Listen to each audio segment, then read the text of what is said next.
नमस्कार, मेरा नाम प्रशांत है और आप देखना शुरू कर चुके हैं आपका अपना खुद का चैनल खुदरंग बहुजन समाज पार्टी की बैठक संपन्न हो चुकी है। बहुत महत्वपूर्ण बैठक थी, बहुत अहम बैठक थी और बैठक में ख़ास तौर पर ओबीसी समाज को जोड़ने की बात कही गई है। हमारे साथ बहुजन समाज पार्टी से जुड़े हुए कुछ लोग हैं, इनसे बातचीत करने की कोशिश करते हैं कि आखिर क्या कुछ बैठक में निकल के सामने आया। सर, आपका नाम क्या है?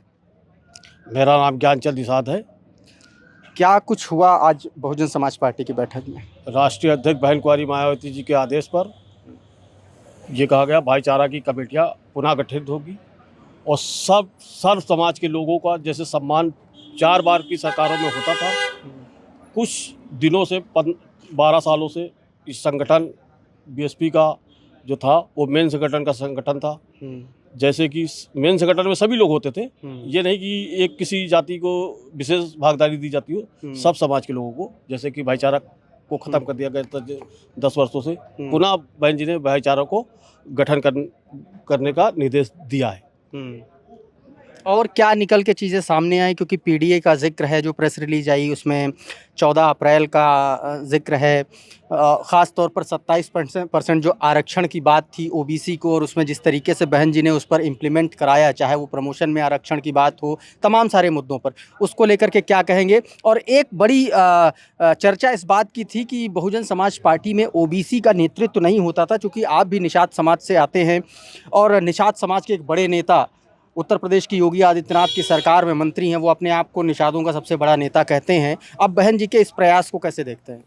आपकी जानकारी के लिए मैं बता दूं, एक आपने बताया भारतीय जनता पार्टी की सरकार में संजय निषाद जी हैं, वो एक इकलौते नेता हैं। ठीक, आपको पता होना चाहिए बहुजन समाज पार्टी की सरकार में जब राष्ट्रीय अध्यक्ष बहन कुंवारी मायावती जी 4 बार की सरकारों में मुख्यमंत्री थी, तो एक नहीं 15 से लेकर के 20 निषाद समाज के लोग, कश्यप समाज के लोग, कोई राष्ट्रीय महासचिव था, सेक्टर का अध्यक्ष रहा करता था नरेंद्र कश्यप, गाजियाबाद में राष्ट्रीय अध्यक्ष बहन कुंवारी मायावती जी ने उनको एमएलसी बनाया, अच्छे लाल निषाद को राज्य मंत्री बनाया, जमुना प्रसाद निषाद को, अनेक निषाद समाज के लोग सांसद, विधायक, मंत्री रहे हैं, जिला पंचायत सदस्य रहे हैं बीएसपी की सरकार में, बहुजन समाज पार्टी की सरकार में। आप एक निषाद की बात करते हो, यहाँ तो 20 निषाद समाज के लोग बहुजन समाज पार्टी के लिए काम करते थे और आज भी राष्ट्रीय अध्यक्ष बहन कुंवारी मायावती जी को अपनी आशा भरी निगाहों से देख रहे हैं निषाद समाज के लोग।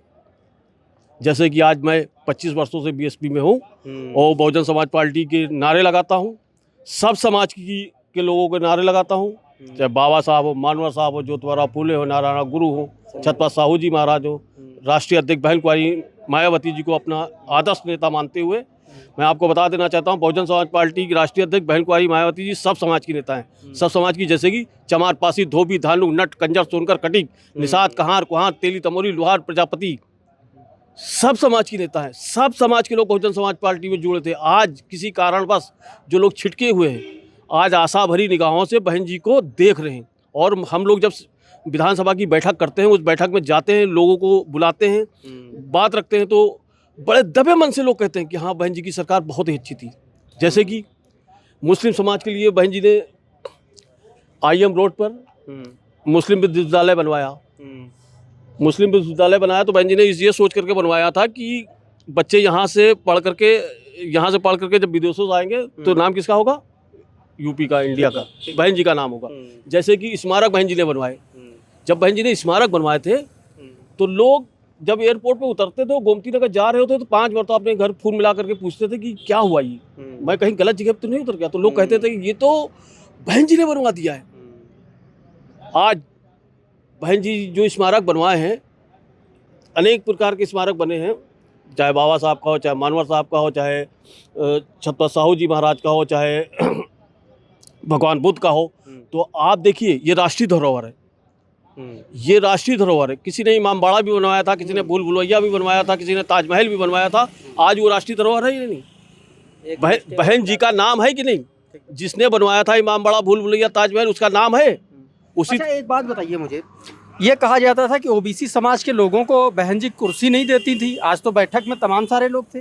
नहीं, ये सब गलत है? है। अगर ये जो लोग कहते हैं ये सब अफवाह है। हाँ। और राष्ट्रीय अध्यक्ष बहन कुमारी मायावती जी ने आज बैठक ली है। हाँ। और हम लोग तो मीटिंग करते हैं तो हम लोग तो सब समाज के लोगों को सम्मान देते हैं, सब समाज के लोगों के बीच में बैठते हैं। ये लोग कहेंगे नहीं अगर जो, हाँ। तो माननीय मुलायम सिंह ने एक बार षड्यंत्र रचा था हाँ। कि जितनी भी ओबीसी की जातियां हैं, कुछ जातियां छोड़ करके बाकी जातियों को हम एससी समाज में शामिल करेंगे।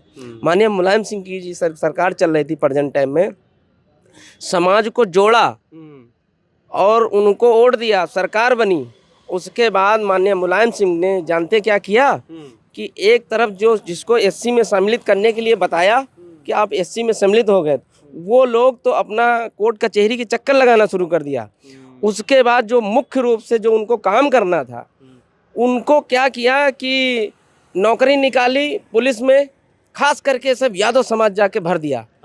केवल 50% से ज़्यादा, करीबन 80% यादव समाज के लोगों को भरा। और फिर ना जो 17 समाज के लोगों ने बताया था एससी समाज में शामिल हो जाएंगे, वो बेचारा ना तो नौकरी का लायक रह गया, ना एससी में आया। ये बताइए। एक बात बताइए, ये संजय निषाद जी बड़े लंबे समय से गठबंधन में हैं, मंत्री बने हुए हैं, मजा काट रहे हैं पूरा, और कह रहे हैं निषाद समाज और वो जो जातियां हैं तमाम सारी उनको एससी का दर्जा दिलवाने की कह रहे, लड़ाई लड़ रहे हैं। आपको लोगों को लगता है कभी आप ये बताइए, सबसे पहली बात मेरी ये है कि जब आप केंद्र को प्रस्ताव भेजोगे, जब उत्तर प्रदेश के मुख्यमंत्री महोदय केंद्र को प्रस्ताव भेजेंगे, तभी तो केंद्र प्रस्ताव को पारित करेगी, तभी तो ये सब हो पाएगा। लेकिन ये सब मीठी रबड़ी दे करके लोगों को बेवकूफ़ बनाने काम कर रहे हैं। अपनी एक दुकान खोल रखे, उस दुकान को चलाने के लिए गुमराह करते हैं, बार बार गुमराह करते हैं। गुमराह इसलिए करते हैं कि जो राष्ट्रीय अध्यक्ष बहन कुमारी मायावती जी ने जो करके दिखा दिया है, आपने देखा उनकी 4 बार की सरकारों में नौकरियां सब समाज के लोगों को दी गई। जैसे सफाई कर्मी हो, चाहे एलडीए में हो, चाहे नगर निगम में हो, जितनी बहन जी ने बैकलॉग भरा आज तक किसी सरकार ने भरा।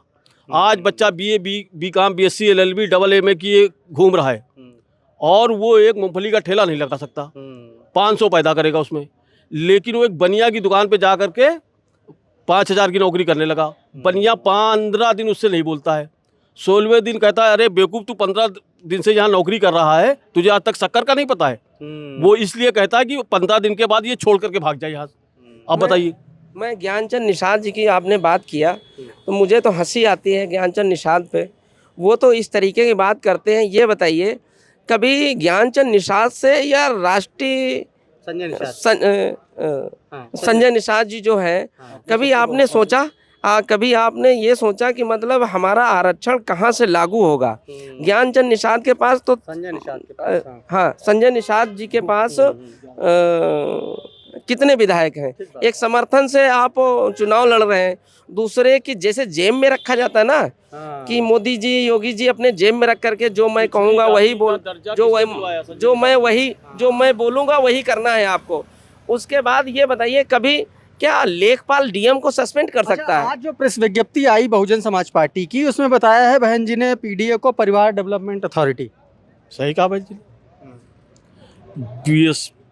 क्या आपको लगता है कि आप लोगों को खतरा सिर्फ समाजवादी पार्टी से ही है, इसीलिए उस पर सीधे तौर पर टारगेट किया गया? मैंने तो ऐसा कोई टारगेट नहीं किया। नहीं, पीडीए की बात की है, प्रेस विज्ञप्ति में बाकायदा लिखा हुआ है समाजवादी पार्टी आज पीडीए को फेल हो रहा है। आज पीडीए फेल हो रहा। राष्ट्रीय अध्यक्ष बहन कुमारी, मैंने आपको बताया, राष्ट्रीय अध्यक्ष बहन कुमारी मायावती जी को भरी निगाहों से लोग देख रहे हैं, सब समाज के लोग। मैंने आपको फिर बताया, चमार, पासी, धोबी, धानु, नट, कंजर, सोनकर, खटिक, निषाद, कहार, कुहार, तेली, तमोली, लोहार, प्रजापति, ब्राह्मण, छत्री, बैस, कैस, यादव, गढ़िया, बैलिया, मुस्लिम, सब समाज के लोग देख रहे हैं। आज जो पिछड़ी जाति का दर्जा प्राप्त है, पिछड़ी जाति के लोगों को 27% का, किसके बदौलत है? आप बता सकते? 1990 में, 1989 में। आज संजय निषाद की आप बात कर रहे हो। संजय निषाद क्या है? जब मानवर साहब ना होते, बहन जी ना होती, तो ये 27% का आरक्षण प्राप्त होता है जिसको। मैं सब समाज के, पिछड़े समाज के, सभी समाज के भाई, मुस्लिम समाज के लोगों को भी बता देना चाहता हूँ। अच्छा, मुझे पता चला है कि आप लोग नारा बड़ा बुलंद लगाते हैं। जी लगाता हूँ, 20 वर्षों लगाता हूँ। लगाइए जरा कुछ। बाबा साहब अमर रहे, अमर रहे, अमर रहे। मानवर श्री काशीराम साहब अमर रहे, अमर रहे, अमर रहे। बहन कुंवारी मायावती जिंदाबाद जिंदाबाद। बीएसपी की क्या पहचान, नीला झंडा हाथ से निशान, सब समाज के सम्मान में बीएसपी मैदान में।